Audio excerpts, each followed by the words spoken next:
Sir नमस्ते बच्चों, कैसे हो आप सब। मैं हूं नमन अग्रवाल और स्वागत करता हूं आपका ज्ञानी एकेडमी की हमारी आज की क्लास में। तो भैया टाइटल और थंबनेल देख के आपको पता चल गया होगा कि आज हम कौन सा टॉपिक पढ़ने वाले हैं। बट फिर भी मैं आपको बता दूं कि आज हम कवर करने वाले हैं history of trade and commerce का टॉपिक। पूरा ये कंप्लीट टॉपिक, पूरा ये कंप्लीट सेक्शन आपको मैं एक क्लास में बना के दे रहा हूं, बहुत बढ़िया तरीके से, एकदम बेस्ट पॉसिबल वे। ठीक है, अगर आप मुझे शुरू से फॉलो करते हुए आ रहे हो तो मैंने आपको फर्स्ट क्लास में बिजनेस स्टडीज की बताया था कि जो हमारा फर्स्ट चैप्टर है वो दो सेक्शन में यानी दो पार्ट में डिवाइड है, जिसमें पहला पार्ट या पहला सेक्शन था हमारा history of trade and commerce और दूसरा सेक्शन था हमारा जो बेसिकली बिजनेस के बारे में बात करता था कि बिजनेस क्या होता है, कॉन्सेप्ट क्या है, ऑब्जेक्टिव्स क्या है, प्रॉफिट क्या है, रिस्क क्या है, ठीक है, कॉमर्स क्या होता है, इंडस्ट्री क्या होती है, ये सारे टॉपिक्स के बारे में वो बात करता था। तो उस पार्ट को, उस सेक्शन को हमने ऑलरेडी कंप्लीट कर लिया है। अब हम आ चुके हैं हमारे सेक्शन नंबर 1 में, that is history of trade and commerce. और आज की इस क्लास में हम वो टॉपिक भी पूरा अच्छी तरीके से कवर करने वाले। क्लियर है? हाँ जी सर। तो आओ पढ़ो मेरे साथ, क्या बातें कर रहा है ये हमारा टॉपिक। पढ़ो।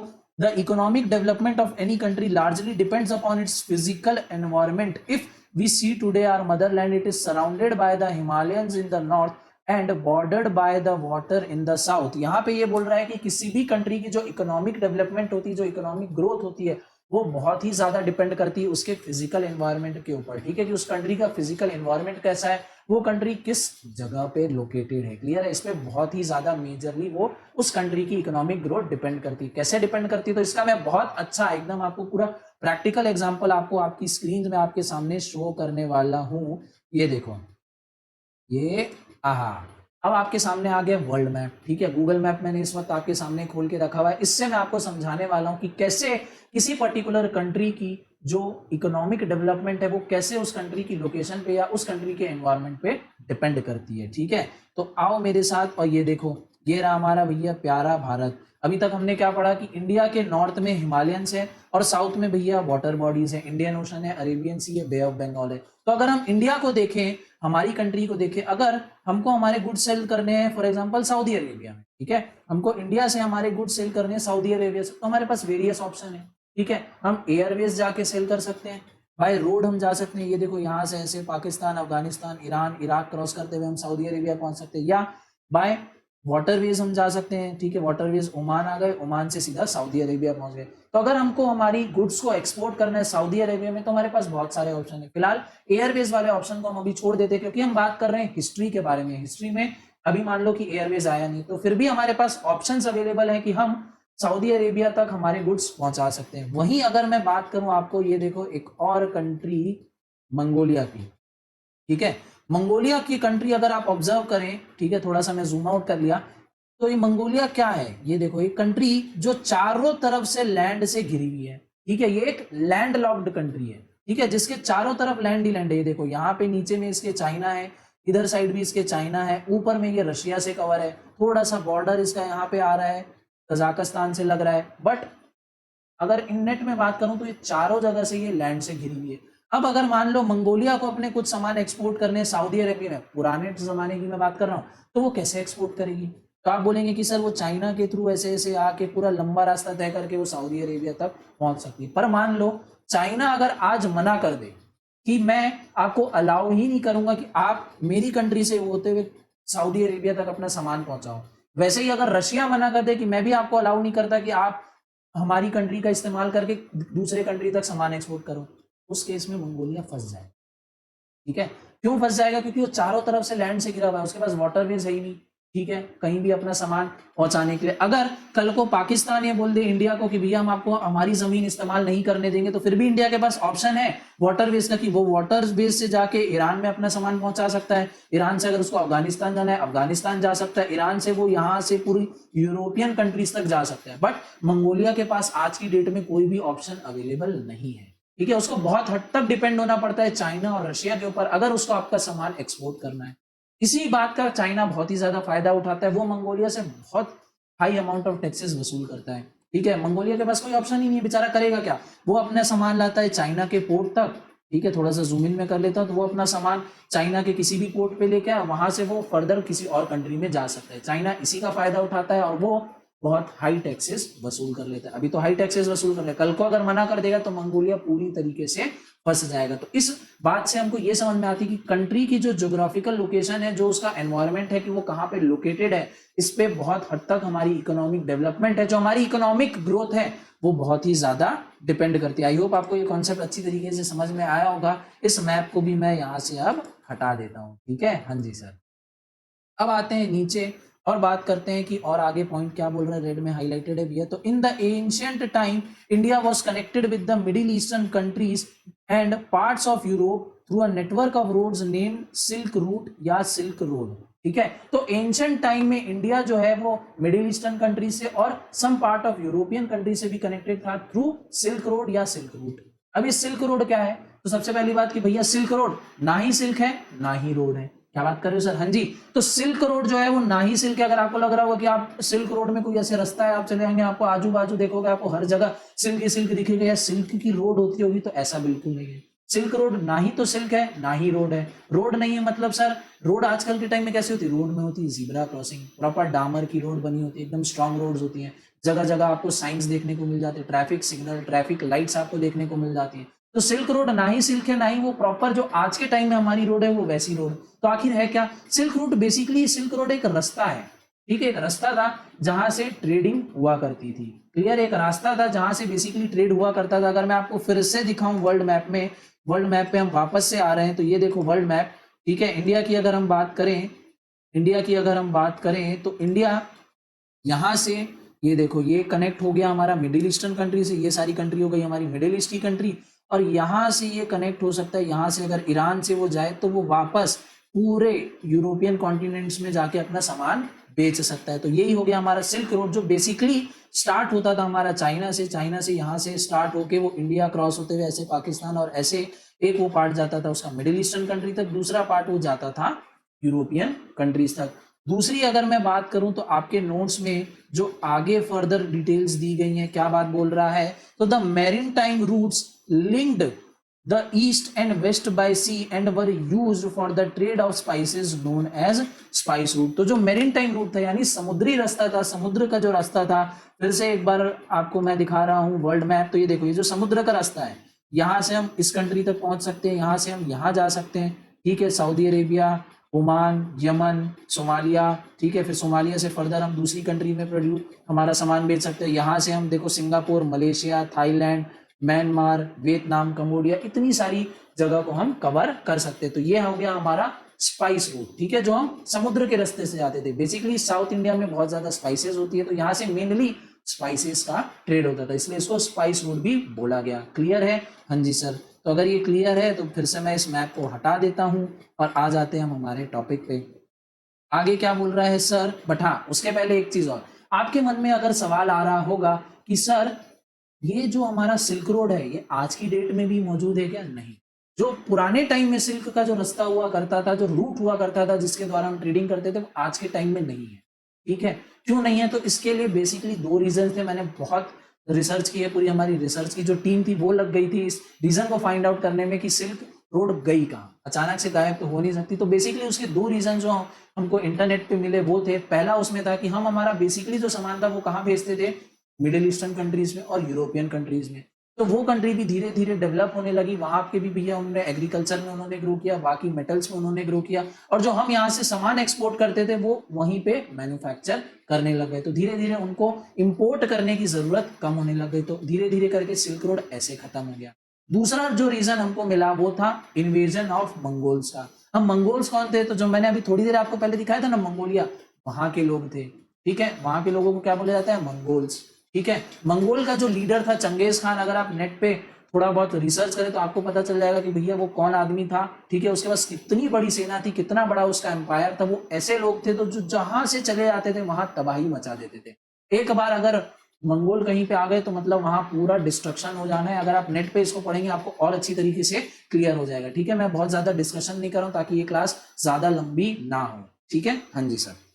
तो यही बेसिकली दो रीजन थे सिल्क रूट खत्म होने के। पहला जो मिला तो जो यूरोपियन कंट्रीज थी, मिडिल ईस्टर्न कंट्रीज थी, वो अपने यहाँ मैन्युफैक्चर करने लगे। दूसरा बोला जाता है कि मंगोल इन्वेजन के चक्कर में, मंगोल इन्वेजन के कारण सिल्क रूट पूरा बर्बाद हो गया। क्लियर है? हाँ जी सर। आगे हम पढ़ते हैं कि आगे क्या बात कर रहे हैं। तो आगे बेसिकली बोल रहा है कि हमको एंशिएंट टाइम्स में कुछ ऐसे एविडेंसेस मिले हैं जो ये बात को प्रूव करते हैं कि हाँ भैया इंडिया में बहुत ज्यादा ट्रेड होता था, हमारे यहाँ के ट्रैवलर्स जाते थे दूसरी कंट्रीज में, वहां पे वो ट्रेडिंग किया करते थे। धीरे धीरे करके हमने इस ट्रेड में डेवलप किया, पहले बार्टर सिस्टम के थ्रू ट्रेडिंग होता था, फिर हम धीरे धीरे कॉमनली एक्सेप्टेड वेट्स और मेजर्स, ठीक है, हमने डेवलप कर दिए जो सारी जगह पे एक जैसे एक्सेप्टेबल किए जाएं। क्लियर है? हाँ जी सर। तो यही है हमारा बेसिकली इंट्रोडक्शन का part history of trade and commerce का।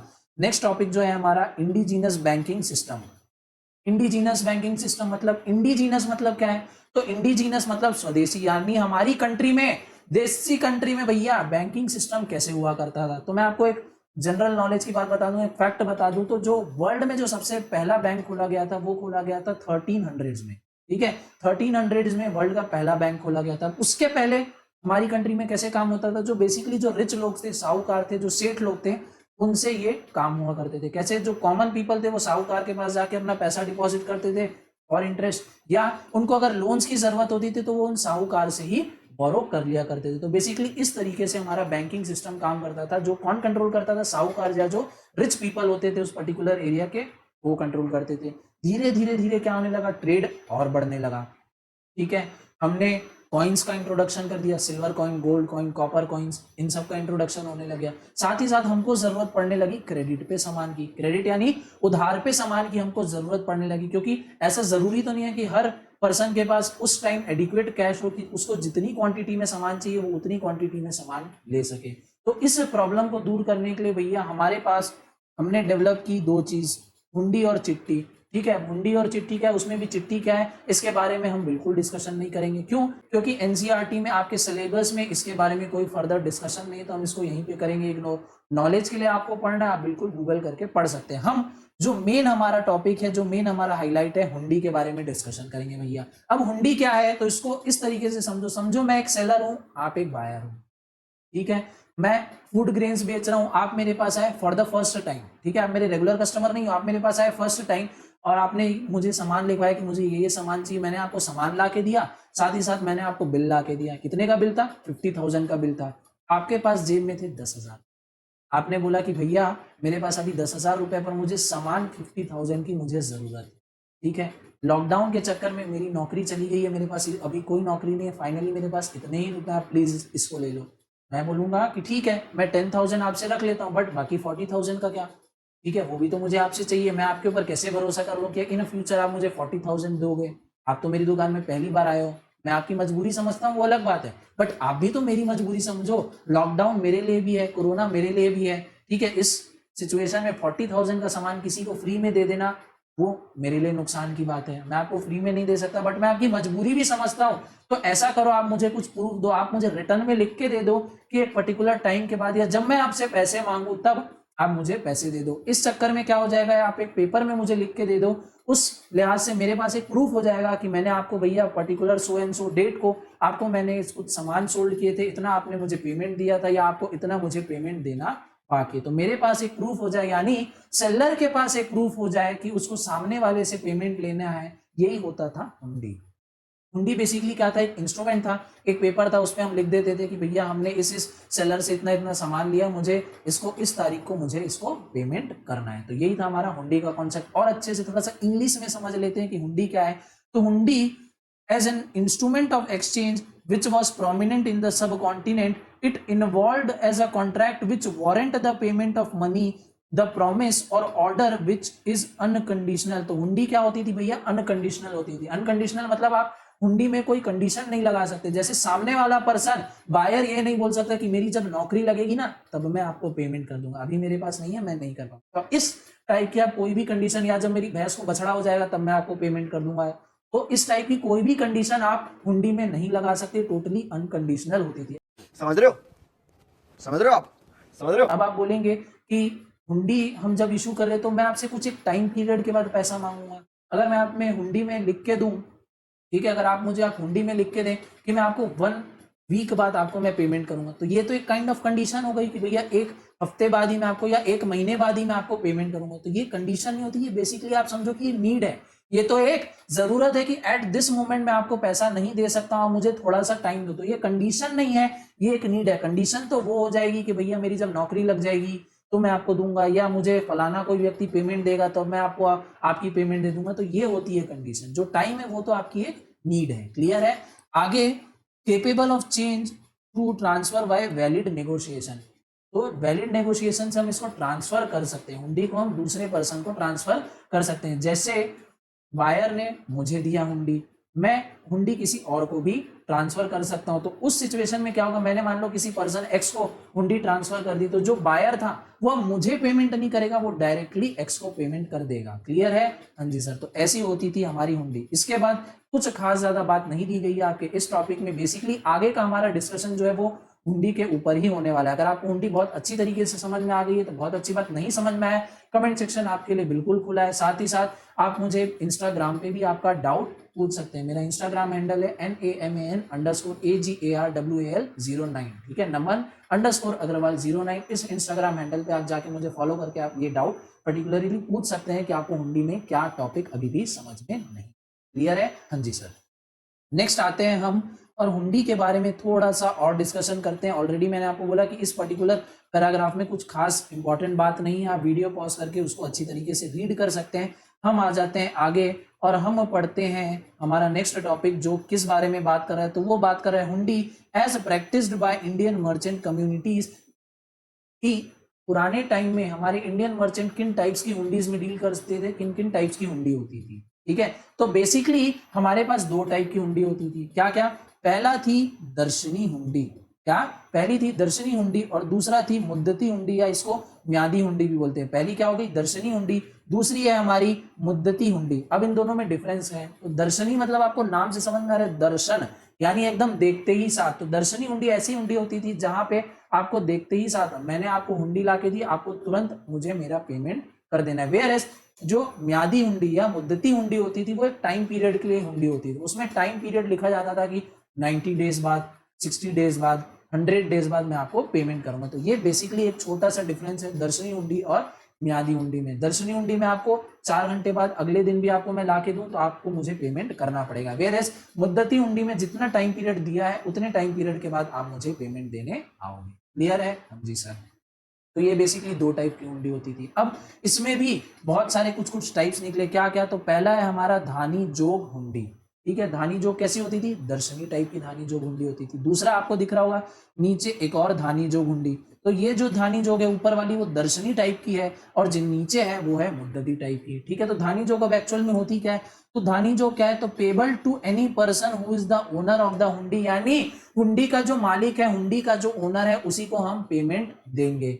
अब अगर वो दर्शनी टाइप की हुंडी है तो जब भी वो ओनर हुंडी आपके सामने प्रेजेंट करेगा आपको तुरंत पेमेंट देनी पड़ेगी। अगर वो मुद्दती टाइप की हुंडी है तो जितने भी डेज उसमें प्रिस्क्राइब्ड है उसके बाद आपको पेमेंट करना पड़ेगा हुंडी का जो ओनर होगा उसको। इस केस में आपके और मेरे एग्जांपल में हुंडी का ओनर कौन था? मैं था। मेरे पास आपकी हुंडी थी। क्लियर? तो आप किसको पेमेंट देने होगे? मुझे पेमेंट देने होगे। ये है हमारी धानी जोग हुंडी। दूसरी है भैया शाह जोग हुंडी। क्या नाम है, शाह, एकदम रॉयल्टी झलकती है इस नाम से। तो वैसा ही उसका काम भी है, जैसा नाम है वैसे ही उसका काम है। तो शाह जोग हुंडी ये भी हमारी दर्शनी होती थी, यानी जैसे ही मैंने आपको हुंडी दिया आपको मुझे तुरंत पेमेंट करना पड़ेगा। क्लियर है? हाँ जी सर। अब शाह जोग हुंडी क्या होती थी? तो ये payable to a specific person someone respectable liability over who received payment. ठीक है, ठीक है। तो बेसिकली शाह जोग हुंडी ऐसी हुंडी है जो रिस्पेक्टेबल पर्सन या जो रिच पर्सन होते थे हमारी सोसाइटी में उनको हमको जाके पेमेंट करना होता था। नॉर्मल जनता के लिए धानी जोग हुंडी, रिस्पेक्टेबल रिच पर्सन के लिए क्या हो गया? शाह जोग हुंडी हो गया। क्लियर है? हाँ जी सर। तीसरा है भैया फरमान जोग हुंडी। ठीक है, मस्त मस्त नाम है यार हुंडी के। फरमान जोग हुंडी, राजा का फरमान आ गया यानी ऑर्डर आ गया। तो फरमान जोग भी भैया दर्शनी टाइप की हुंडी होती थी। क्या है? हुंडी मेड पेबल टू ऑर्डर। जब भी ऑर्डर कर दिया गया कि भैया आपको हमारा पेमेंट कर देना है, तुरंत आपको पेमेंट दे देना पड़ेगा। ये हो गया हमारा फरमान जोग हुंडी। नेक्स्ट टाइप है हमारा देखनहर हुंडी। देखनहर भी दर्शनी टाइप की हुंडी है। ये क्या है?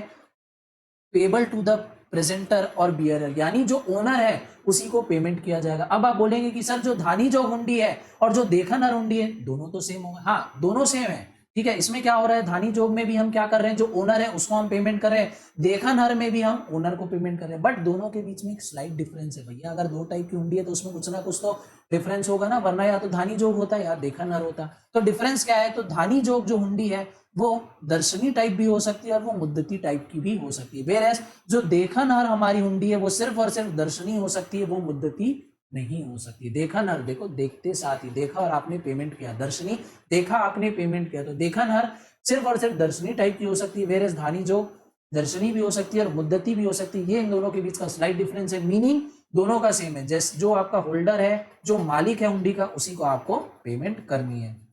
दूसरा आ जाते हैं भैया फरमान जोग।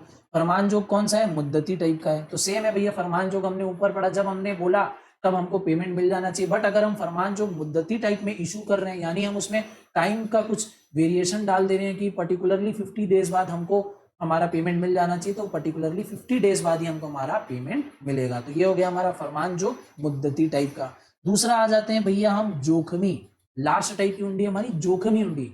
जोखमी सुन के कुछ समझ में आ रहा है, माइंड में एक वर्ड आ रहा होगा जोखिम, रिस्क, ठीक है, इसके पहले हमने पढ़ा रिस्क, तो ये उसी के लिए हुंडी बनाई गई, रिस्क जोखम, ठीक है, जोखम से ही वर्ड निकला जोखमी, और उसकी हमने हुंडी बना दी। ये क्या है, मुद्दती हुंडी है। अब ये क्यों इशू करी जाती थी, इसका फंक्शन क्या होता था, तो ये देखो यहाँ पे फंक्शन इसका लिखा है, drawn against dispatched goods, if goods lost in transit the drawer और holder bears the cost and the drawee carries no liability. यानी अगर हम एक जगह से दूसरी जगह पे कुछ सामान बेच रहे हैं, यानी पॉइंट ए से पॉइंट बी तक अगर हम कोई सामान एक्सपोर्ट करें, तो जाहिर सी बात है उसमें कुछ टाइम लगने वाला है। अगर इन ट्रांजिट वो एक जगह से सामान निकल गया दूसरी जगह में है और उस बीच में गुड्स खराब हो जाते हैं और जो बायर है उसके पास पहुंचते हैं खराब गुड्स, तो क्या बताओ, बायर वो उस गुड्स को खरीदेगा, क्या बायर उस चीज का पेमेंट देगा, बिल्कुल नहीं देगा। क्यों देगा, अगर आप जाते हैं सामान खरीदने बाजार में और बाजार वाला आपको खराब सामान बेचता है, तो क्या आप खरीदोगे, बिल्कुल नहीं खरीदोगे। तो इसीलिए जोखमी हुंडी इशू की जाती थी कि अगर इन ट्रांजिट अगर कोई सामान हमारा गुड्स है वो खराब हो गया, तो उस केस में हम लाइबल नहीं होंगे उस सामान को परचेज करने के लिए, और जो ट्रांसपोर्टेशन की कॉस्ट है वो भी हम पे नहीं करेंगे, तो इसीलिए जोखमी हुंडी इशू की जाती थी। क्लियर है, हाँ सर। इसी के साथ हमारा हुंडी का भी टॉपिक यहाँ खत्म होता है। नेक्स्ट आते हैं हम हमारे नेक्स्ट टॉपिक में, that is rise of intermediaries. ठीक है, इंटरमीडियरीज मिडिलमैन, बिचौलिए। ठीक है, अब क्या होते हैं मिडिलमैन, कैसे होते हैं, तो दो लोगों के बीच में, बायर और सेलर के बीच में, उन दोनों को कनेक्ट करने के लिए एक और पर्सन जो आ जाता है वो होता है हमारा मिडिलमैन। मिडिलमैन क्या करता है, बायर को सेलर से मिलाता है और बीच में अपना कुछ कमीशन रख लेता है। जैसे अगर मैं एग्जांपल दूं, आज के टाइम में जोमेटो क्या काम कर रहा है, मिडिलमैन का ही तो काम कर रहा है। होटल्स पहले से थे, हम आप जैसे कंज्यूमर पहले से थे, जोमेटो बीच में आ गया और उसने होटल और कंज्यूमर को मिला दिया। ठीक है, तो यही काम कर रहा है जोमेटो, और बीच में वो अपना कुछ कमीशन रख ले रहा है। तो यही थे हमारे, यही काम होता है हमारे मिडिलमैन का। तो इनका भी राइज हुआ, ठीक है, ये भी धीरे धीरे ग्रो होते गए। तो यही बात दी गई है हमारे इस पर्टिकुलर पैराग्राफ में कि इंडियन सब कॉन्टिनेंट में धीरे धीरे जो इंटरमीडियरीज थे, जो मिडिलमैन थे, वो धीरे धीरे डेवलप होते गए, ग्रो होते गए। क्यों, क्योंकि ट्रेड बहुत ज्यादा होता था हमारे, ठीक है, हमारे यहाँ बहुत ज्यादा ट्रेड होता था, तो जाहिर सी बात है उन लोगों का भी डेवलपमेंट होना ही है जो बायर और सेलर को मिला रहे हैं। उनकी धीरे धीरे अपनी कॉपरेशन बनती गई, उनका भी एक ग्रुप्स बनते गए और ऐसे ऐसे वो डेवलप होते गए। तो यही बेसिकली दिया राइज ऑफ इंटरमीडियरीज में। चाहो तो वीडियो पॉज करके पढ़ सकते हो। ठीक है। नेक्स्ट टॉपिक पे आते हैं हम हमारे ट्रांसपोर्ट के टॉपिक पे। बहुत ही ज्यादा इजी है ट्रांसपोर्ट का टॉपिक। तो पुराने टाइम में क्या होते थे, बेसिकली दो टाइप के ट्रांसपोर्ट होते थे, पहला लैंड, दूसरा वाटर। अब लैंड और वाटर ट्रांसपोर्ट में आपको क्या एक्सप्लेन करूं, बचपन से आप पढ़ते आ रहे हो ज्योग्राफी जैसे सब्जेक्ट में, भैया लैंड से हम एक जगह से दूसरी जगह जा रहे हैं, लैंड ट्रांसपोर्ट हो गया, bullock cart, car, two wheelers, बस, ये सब लैंड ट्रांसपोर्ट हो गया। वाटर वेज, सी वेज से हम जा रहे हैं तो हो गया हमारा वाटर ट्रांसपोर्ट, शिप्स हो गए, बोट्स हो गए। अब पुराने टाइम में एयरवेज होते नहीं थे, तो एयर ट्रांसपोर्ट आपका यानी पाइपलाइंस वगैरह नहीं होती थी, तो वो भी यहाँ पे नहीं दिया गया। तो लैंड ट्रांसपोर्ट क्या होते थे, तो roads are means of communication has assume की इंपॉर्टेंस। ठीक है, जो क्या भैया entire process of growth, particularly inland trade and trade overland. The northern roadway route is believed to be stretch originally from Bengal to Takshashila. There were also trade roads in south spreading east and west. तो यही सारी बातें दी गई कि कैसे कैसे क्या क्या कनेक्टेड थे। वाटर ट्रांसपोर्ट में भी मैरीटाइम ट्रेड के बारे में डिस्कस किया गया है। एक बार आप खुद से सेल्फ रीड करोगे तो आपको अच्छी तरीके से समझ में आ जाएगा कि ये किन बारे में बात कर रहा है। तो ये मैं आपके ऊपर छोड़ता हूँ लैंड और वाटर ट्रांसपोर्ट को। आते हैं हम सीधा हमारे नेक्स्ट टॉपिक में, दैट इज ट्रेडिंग कम्युनिटीज, ठीक है। तो ट्रेडिंग कम्युनिटी बनने लगी वेरियस जगह पे, जो वेरियस लोग थे जो ट्रेडिंग में बहुत ज्यादा एंगेज थे, उनका जाहिर सी बात है कोऑपरेशन धीरे धीरे बनने लगे, कुछ ग्रुप्स बनने लगे। तो उन्हीं ग्रुप्स के बारे में अब हम डिस्कस करने वाले हैं कि in different parts of countries different communities dominated trade, जैसे पंजाबी एंड मुल्तानी। पंजाबी एंड मुल्तानी, मुल्तानी मतलब मुल्तान एरिया के, जो आज की डेट में पाकिस्तान में, और पंजाब इंडिया में भी है, पाकिस्तान में। तो जो नॉर्दर्न रीजन था पंजाब और मुल्तान का, तो Punjabi and Multani merchants handled business in northern region, where as Bhatts manage the trade in the states of Gujarat and Rajasthan. तो नॉर्थ एरिया किसने संभाल रखा था? पंजाबीज और मुल्तानीज ने। वेयर उससे थोड़ा सा नीचे हमारे गुजरात और राजस्थान में तो भट्ट्स ने उस एरिया को संभाल के रखा हुआ था। वेयर एज अगर हम वेस्टर्न इंडिया में जाए तो वेस्टर्न इंडियाज में महाजन थे, छठ थे, जो इंपॉर्टेंट ट्रेडर्स थे वहां के साउथ के, ठीक है। छठ कहाँ के थे? साउथ के इंपॉर्टेंट ट्रेडर्स थे। वेयर एज जो महाजन थे वो वेस्टर्न रीजन पे उनका डोमिनेंस था। अर्बन सेंटर्स की हम बात करें such as Ahmedabad, the Mahajan community collectively represented by their chief called Nagar Seth. तो जो महाजन कम्युनिटी का जो उनका चीफ था उनको बोला जाता था नगर सेठ, जो बेसिकली हमको कहाँ देखने को मिलते थे? अहमदाबाद जैसी बड़ी डेवलप सिटीज में। Other urban groups included professional class such as Vaid and Hakim, जो फिजिशियन होते थे जिनको बॉडी के बारे में नॉलेज होता था। बेसिकली पुराने टाइम्स के डॉक्टर्स होते थे वैद और हकीम, उसी के साथ वकील होते थे, लॉयर्स। फिर पंडित एंड मुल्लाज यानी टीचर्स हो गए, ठीक है, जो टीचिंग का काम करते थे, जो धार्मिक नॉलेज देते थे, जो शिक्षा और विद्या हमको देते थे, पंडित एंड मुल्लाज। वेयर एज पेंटर्स हो गए, म्यूजिशियन हो गए, कैलीग्राफर्स हो गए। ऐसे वेरियस हमारी कम्युनिटीज थी। एक थी हमारी ट्रेडर की कम्युनिटी, उसमें हमने पढ़ा कि नॉर्दर्न रीजन में पंजाब और मुल्तानीज लोग थे। वेस्टर्न रीजन में कौन थे हमारे? तो वेस्टर्न रीजन में महाजन लोग थे। साउथ में हमारे छठ लोग थे। Whereas state of Rajasthan और गुजरात में भट्ट्स लोग मैनेज करते। तो ये है हमारी ट्रेडिंग कम्युनिटीज। फिर नीचे आते हैं मर्चेंट कोऑपरेशन पे।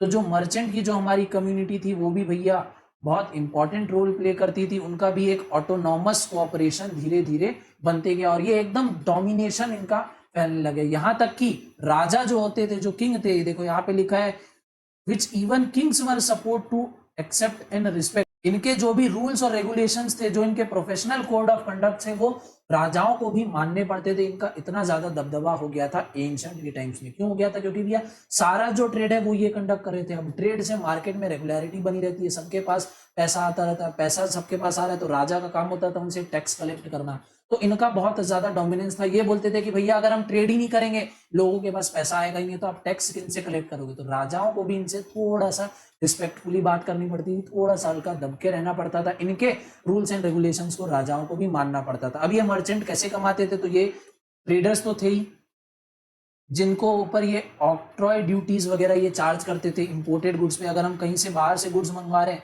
तो ये उनके ऊपर टैक्स चार्ज करते थे। इस हिसाब से ये अपने पास रेवेन्यू इकट्ठा करते रहते थे। तो यही, और दूसरे टाइप्स के जो टैक्सेस हो गए, देखो कस्टम ड्यूटीज हो गई, फेरी टैक्स हो गई। फेरी टैक्स एक जगह से दूसरी जगह ले जाने का, ट्रांसपोर्टेशन का भी टैक्स होता था। जैसे हम रेलवे में जाते हैं तो हम टैक्स पे करते हैं, तो वैसे ही उस टाइम में होता था फेरी टैक्स। अगर एक जगह से आप दूसरी जगह कोई गुड्स ले जा रहे हो तो आपको फेरी टैक्स देना पड़ता था। सारी चीजों को कौन कंट्रोल करता था? तो ये मर्चेंट कॉर्पोरेशंस कंट्रोल करते थे। क्लियर है? हाँ जी सर। उसके बाद आता है हमारा next topic, major trade centres. तो पुराने समय में कुछ ऐसी सिटीज हमारे पास निकल के आई जहां से बहुत ज्यादा ट्रेड होने लग गया, ठीक है। वो सिटीज कौन कौन सी थी? तो टोटल ऐसी 14 सिटीज हैं, टोटल 14 सिटीज हैं जो आपको पढ़नी है, ठीक है। एक एक बार आप गो थ्रू करेंगे, आप इजीली समझ जाएंगे। इसमें पढ़ने पढ़ाने जैसा कुछ है नहीं। आपकी हेल्प के लिए मैंने यहाँ पे बस जो इंपॉर्टेंट है या जो आपको इजीली याद हो जाएंगी ऐसी सिटीज को मैंने सबसे पहले रखा है। जैसे इंद्रप्रस्थ आज के टाइम का दिल्ली, पाटलिपुत्र जो आज जाना जाता है पटना के नाम से। तो जो फेमस सिटीज है जिन जो आपको अच्छी तरीके से याद हो जाए उनको मैंने ऊपर अरेंज कर दिया गया है अपनी समझ से कि भैया ये सिटीज जो है, जैसे मथुरा हो गया, सूरत हो गया, वाराणसी, ये सब आप इजीली याद कर सकते हैं। क्वेश्चन इसमें से कैसे आ सकते हैं? तो अगर आपके जो टीचर हैं वो चाहें कि भैया डिफिकल्ट क्वेश्चन बना दे, तो वो एक पर्टिकुलरली कोई भी एलिमेंट पकड़ लेंगे, कोई भी मटेरियल पकड़ लेंगे और वो बोल देंगे कि ये कौन सी सिटी से इसका ट्रेड होता था। तो उस केस में आप बेसिकली कुछ नहीं कर सकते, बहुत ही ज्यादा हेल्पलेस हो जाएंगे अगर आपको सारी एक एग्जैक्ट पॉइंट्स याद ना हो। या ऐसा आपके क्वेश्चन बन सकता है कि इंद्रप्रस्थ क्यों बेसिकली फेमस था, या वहां से किन चीजों का ट्रेड होता था, या वो एक मेजर सिटी क्यों था, तो उस केस में आप लिख सकते हैं आंसर। या मैक्सिमम आप क्या कर सकते हैं, कोई भी 5 सिटी अपनी पसंद की याद कर लो, और अगर क्वेश्चन आ जाए कि 5 मेजर सिटीज बता दो जो एंशिएंट टाइम में जो बहुत ज्यादा इंपॉर्टेंट थी, तो उस टाइप के क्वेश्चन में आप इस तरीके से अपनी प्रिपरेशन कर सकते हैं। तो ऐसे ही करते करते बहुत सारी और सिटीज यहाँ आगे दी गई हैं, आप एक एक बार रीड करेंगे। देखो मैं रीड करूंगा, आपको बताऊंगा कि ये देखो भैया कि पेशावर में क्या होता था, ये एक इंपॉर्टेंट एक्सपोर्ट सेंटर था, जहाँ किसके लिए सेंटर था, तो वूल के लिए सेंटर था, इसमें बहुत सारे हॉर्सेस भी इंपोर्ट होते थे। तो बताने का मतलब नहीं बनता है, आप इसको अपने आप से रीड करेंगे, अपने आप की आपको समझ में आने लग जाएगा। तो हम थोड़ा सा वीडियो का टाइम बचाते हैं, क्लास को थोड़ी सी शॉर्ट करते हैं। आप कोई भी 5 सिटीज आपकी जो मन करे आप अच्छी तरीके से उसको प्रिपेयर कर सकते हैं, इससे ज़्यादा आप मैक्सिमम कुछ नहीं कर सकते हैं। 14 सिटीज़ में और उसमें क्या क्या होता था याद करना थोड़ा सा डिफिकल्ट है। क्लियर है? हाँ जी सर। तो इसीलिए बेस्ट ये रहेगा कि आप कोई भी 5 सिटीज सेलेक्ट कर लें, अपनी जो आपको इच्छा लगे आप उसको सेलेक्ट करके प्रिपेयर कर सकते हो। हम आते हैं नेक्स्ट टॉपिक में, that is major imports and export. यानी पुराने टाइम में मेजरली हम क्या ऐसी चीज़ें थे जो हम एक्सपोर्ट करते थे या क्या हम इंपोर्ट करते थे, तो वो ये रहा। तो एक्सपोर्ट में क्या क्या होता था, तो एक्सपोर्ट हम करते थे स्पाइसेस का, व्हीट का, शुगर का, इंडिगो का, ओपीएम का, सिसमे ऑयल का, कॉटन का, पैरट का, लाइव एनिमल्स का, और ऐसी ऐसी टॉर्टॉइज हो गया, हॉर्न्स हो गया, फर्स हो गया, स्किन हो गया, एनिमल सारे जो भी प्रोडक्ट्स हो गए वो हम मेजरली एक्सपोर्ट किया करते थे। तो हम इंपोर्ट क्या करते थे सर, तो हम इंपोर्ट करते थे एनिमल्स प्रोडक्ट हो गया, हॉर्सेज हो गया, चाइनीज सिल्क हो गया, वाइन हो गया, गोल्ड सिल्वर, ऐसी बहुत सारी चीजें हम इंपोर्ट किया करते थे। ठीक है? ठीक है। तो अब हम पढ़ने वाले हैं हमारा नेक्स्ट टॉपिक, और नेक्स्ट टॉपिक क्या है भैया, नेक्स्ट टॉपिक बात कर रहे हैं हमारा पोजीशन ऑफ इंडियन सब continent in the world economy. ठीक है? यानी इंडियन सब कॉन्टिनेंट की वर्ल्ड इकोनॉमी में क्या पोजीशन थी, तो कब पोजीशन थी, तो हम देखने वाले हैं कि 1 AD से लेके 1991 तक इंडिया सब कॉन्टिनेंट की क्या पोजीशन थी वर्ल्ड इकोनॉमी में। तो जैसा कि आपको पता होगा कि पुराने समय में भारत को भैया सोने की चिड़िया बोला जाता था। तो सोने की चिड़िया क्यों बोला जाता था, तो 2 रीजन थे। एक तो हमारे यहाँ सोना बहुत होता था, ठीक है, हमारी जमीन में ही भैया सोना बहुत मिला। दूसरा, सोना तो आप बोलेंगे कि सर की बहुत सारी कंट्रीज में भी है, अफ्रीका की कई कंट्री में बहुत सारा सोना मिलता है। तो एक तो ये रीजन था कि हमारे यहाँ बहुत सारा सोना हमको मिला, साथ ही साथ हमारे यहाँ बहुत ही ज्यादा ट्रेड होता था। और ट्रेड हम किसका करते थे, स्पाइसेस वगैरह का करते थे, क्लॉथ वगैरह करते थे। हमने ऊपर पढ़ा कि देखो हम क्या चीजें एक्सपोर्ट करते थे, तो हम बहुत नॉर्मल बेसिक चीजें ही हम एक्सपोर्ट करते थे, स्पाइसेस, व्हीट, शुगर। और इसके बदले में हम क्या लेते थे, इसके बदले में हम उनसे लेते थे सोना, चांदी, ये सब चीजें। इसीलिए इंडिया को सोने की चिड़िया कहा गया, क्योंकि हमारे पास ऑलरेडी सोना तो था ही, बट बाहर से भी भर भर के हमारे पास सोना आता था, एकदम बेसिक बेसिक चीजों के लिए। हम अपने यहाँ से उनको कपड़े और धागे ये सब चीजें दिया करते थे, और वहां से इन रिटर्न हम सोना, चांदी, भर भर के बहुत सारे प्रीशियस मेटल्स ये सब लाया करते थे। इसीलिए इंडिया को सोने की चिड़िया कहा जाता था। यहाँ पे भी लिखा है कि वेरियस ऑथर्स ने इसको मेंशन किया है अपनी बुक में कि भैया इसको स्वर्ण भूमि, स्वर्ण द्वीप के नाम से जाना गया। मैनी ट्रैवलर्स सच एज, यहाँ पे ये देखो यहाँ पे नाम लिखा गया है, और उनकी वेरियस बुक्स दी गई है कि पर्टिकुलर किन ऑथर ने कब अपनी बुक्स में क्या क्या कहा है एंशिएंट इंडिया के बारे में। तो इस पर्टिकुलर चीज को हम इसकी थ्योरी नहीं पढ़ने वाले हैं, बट इस टॉपिक को हम जरूर कवर करने वाले हैं। इस टॉपिक को हम कवर करेंगे इस पर्टिकुलर डायग्राम से।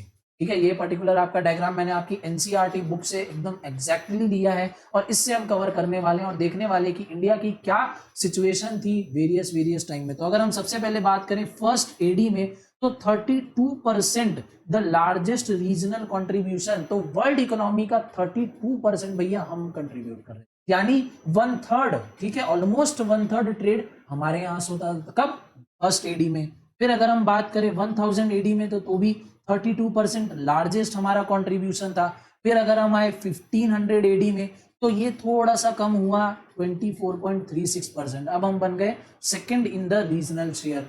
जैसा कि मैंने आपको बताया, जो हमारी सिल्क रोड थी वो धीरे धीरे खत्म होती गई। क्यों? क्योंकि जो वेरियस यूरोपियन कंट्रीज थी और जो मिडिल ईस्टर्न कंट्री थी वो भी धीरे धीरे अपने यहाँ डेवलप होने लग गई, तो हमारा ट्रेड थोड़ा सा कम हुआ, जो आपको साफ दिख रहा है यहाँ पे फिगर में कि कहाँ हम 32% पे थे और सीधा हम आ गए थे 24% पे। फिर अगर हम बात करें 1600 एडी में, तो फिर से ये 24% है, थोड़ा सा हल्की सी एकदम पॉइंट में इंक्रीज है।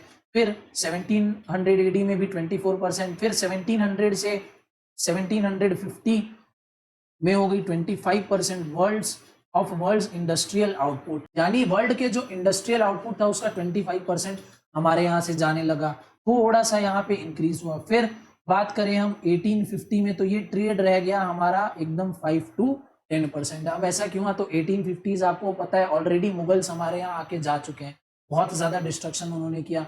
जो ब्रिटिशर्स थे वो ऑलरेडी आ चुके हैं। और 1850 वाले टाइम में आपको याद होगा 1857 में हमने रिवॉल्ट ऑफ 1857 हुआ था, यानी उस टाइम तक माहौल बनने लग गया था कि भैया हमारे ऊपर बहुत ज्यादा अत्याचार हो रहा है, हम ब्रिटिशर्स का कोऑपरेशन नहीं करेंगे। तो इस टाइप का माहौल इंडिया में बनने लग गया, तो उस वजह से ट्रेड पे भी काफी ज्यादा इंपैक्ट हुआ। और आप देख सकते हो क्लियरली कि कहाँ हम फर्स्ट एडी में 32% पे थे और उसके 1850 साल बाद हम सीधा 5 to 10% पे आ गए। कितना ज्यादा मेजर चेंज है। और इसका रीजन भी बहुत ही सिंपल सा है भैया, हमारे ऊपर इतने टाइम तक मुगलों का राज रहा, ठीक है, उन्होंने बहुत ज्यादा हमारे से लूट लूट के अपनी कंट्री में वो लेके गए। फिर ब्रिटिशर्स आए, उन्होंने भी बहुत सारा सोना गहना लूटा, हमारा पूरा एजुकेशन सिस्टम उन्होंने तबाह किया, वेरियस सिस्टम्स उन्होंने हमारे यहाँ के तबाह किए, ट्रेडिशन कल्चर हमारा धीरे धीरे खत्म किया।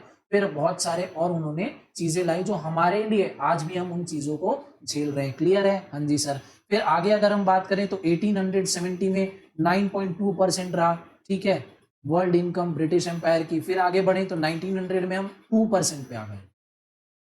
1900 पे हम 2% पे आ गए। क्यों? क्योंकि 1900 तक भी ब्रिटिशर्स की धीरे धीरे पावर कम होने लगी थी, वर्ल्ड वॉर्स वगैरह हो रहे थे, ब्रिटिशर्स अपने ही उसमें थोड़ा सा उलझे हुए थे, इसीलिए वो ट्रेड पे बहुत ज्यादा फोकस नहीं कर पा रहे थे। तो सीधा 5-10% से हम सीधा 2% पे आ गए। फिर 1913 में थोड़ी सी उनकी पोजीशन इंप्रूव हुई, 5.4% पे आए। फिर बात करें 1952 की, अब इंडिया हो चुका है इंडिपेंडेंट, अब पूरा का पूरा कंट्रोल हमारे पास आ चुका है। तब हम कौन सी पोजीशन पे थे? तब हम भैया प्रोड्यूस कर पा रहे थे वर्ल्ड का 3.8% पे हमारे यहाँ से ट्रेड हो रहा था। फिर ये और कम हुआ 1973 में, हम आ गए सीधा 3.1% पे। अब ऐसा क्यों हुआ?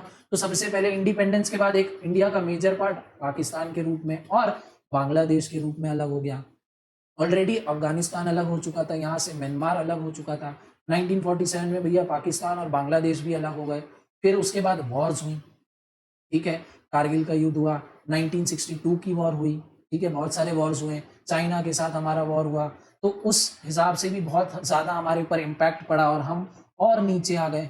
फिर फाइनली 1991 में भैया हमने हमारी इकोनॉमी को थोड़ा सा लिबरलाइज किया। आपने पढ़ा होगा आपकी प्रीवियस क्लासेस में, ग्लोबलाइजेशन, लिबरलाइजेशन, प्राइवेटाइजेशन हमने किया, जिससे हम हमारी इकोनॉमी को सुधार पाए। देख लो कहाँ हम एक टाइम पे डोमिनेट करते थे पूरी वर्ल्ड पे, 32% हमारा ट्रेड होता था और वो सीधा 10% से भी कम पे आ गए, एकदम 3.1% पे। इसलिए कुछ चेंजेस, बहुत ज्यादा मेजर चेंजेस की हमको जरूरत थी, इसलिए 1991 में हमने हमारी इकोनॉमी को एक बूस्ट लाने के लिए ग्लोबलाइजेशन, प्राइवेटाइजेशन और लिबरलाइजेशन किया। ये तीनों चीजें क्या थी आप ऑलरेडी आपकी प्रीवियस क्लासेस में 8th 9th 10th में पढ़ के आ चुके हैं, इसलिए मैं उसको पार्ट को अभी डिस्कस नहीं कर रहा हूँ, ठीक है। अब हम आ रहे हैं हमारे नेक्स्ट टॉपिक पे, और नेक्स्ट टॉपिक पे हम बात करने वाले हैं India begins to reindustrialise. जी हाँ, अभी हमने देखा कि ईयर 1991 में हमने हमारी इकोनॉमी को बूस्ट करने के लिए कुछ मेजर चेंजेस किए, हमने ग्लोबलाइजेशन किया, प्राइवेटाइजेशन किया, लिबरलाइजेशन किया। क्यों किया?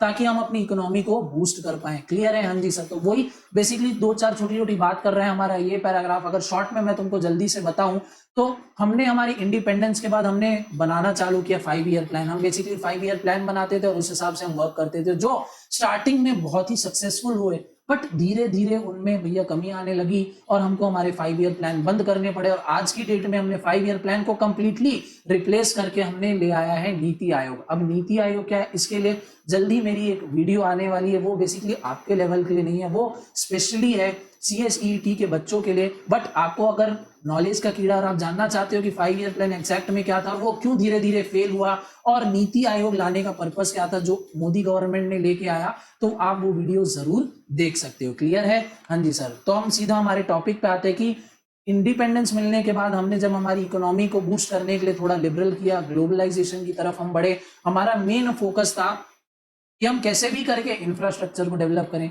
5 ईयर प्लान्स में हमने इंफ्रास्ट्रक्चर को, एग्रीकल्चर को बहुत ज्यादा इंपॉर्टेंस दिया, जो कुछ हद तक काम भी किया, बट उस स्पीड से वो आगे नहीं बढ़ रहा था जिस स्पीड से उसको प्रोग्रेस करना चाहिए। आज भी अगर हम हमारी कंट्री में देखें तो इंफ्रास्ट्रक्चर उस लेवल पे नहीं है जिस लेवल पे एक हमारी कंट्री को होना चाहिए। क्लियर है? हम उसके पीछे वर्क कर रहे हैं, हमको प्रोग्रेस दिख रही है, बट अभी भी हम उस लेवल पे नहीं पहुंचे जितनी की हमको रिक्वायरमेंट। तो बेसिकली यही सारी बातें वहां पे की गई हैं। फिर धीरे धीरे हम ग्रो करते गए और हमने नई नई स्कीम्स लॉन्च की, जैसे make in India, skill India, digital India, जिससे हम ये एक्सपेक्ट कर रहे हैं कि आने वाले टाइम में हम हमारे इंपोर्ट्स जो हैं वो कम कर पाए और एक्सपोर्ट को हम बहुत ही ज़्यादा बढ़ावा दे सके। तो यही है कि हम 1991 से आज के प्रेजेंट के समय में हमने कैसे अपने आप को चेंज किया। हम 5 ईयर प्लान लाए, उसमें बहुत हमको इंप्रूवमेंट देखने को मिला, बट धीरे धीरे वो भी काम करना बंद कर दिया। तो उसको रिप्लेस करके हमने नीति आयोग लाए, various make in India, skill India, stand up India, startup India, ऐसे बहुत सारी हमने स्कीम्स लेके आए जिससे हम हमारी इकोनॉमी को डेवलप कर सके। क्लियर है? तो इसी के साथ हमारा ये टॉपिक भी यहीं पे खत्म होता है और इसी के साथ साथ इस क्लास को मैं यहीं पे करता हूँ खत्म।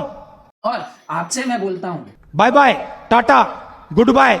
मिलूंगा आपसे नेक्स्ट क्लास में कुछ और नई वीडियो के साथ, बट तब तक के लिए लाइक और शेयर ठोक दीजिए। महाकाल का दबा के लाइक और शेयर ठोक दीजिए। 5000 लौटे दिख जाना चाहिए। ये 4000 के लिए मैं यहाँ पे नहीं खड़ा हूँ, पूरा साल मेहनत करता हूँ आपके लिए बेटा। ऐसा नहीं चलेगा, ऐसा नहीं चलेगा। लाइक ठोकी दबा के।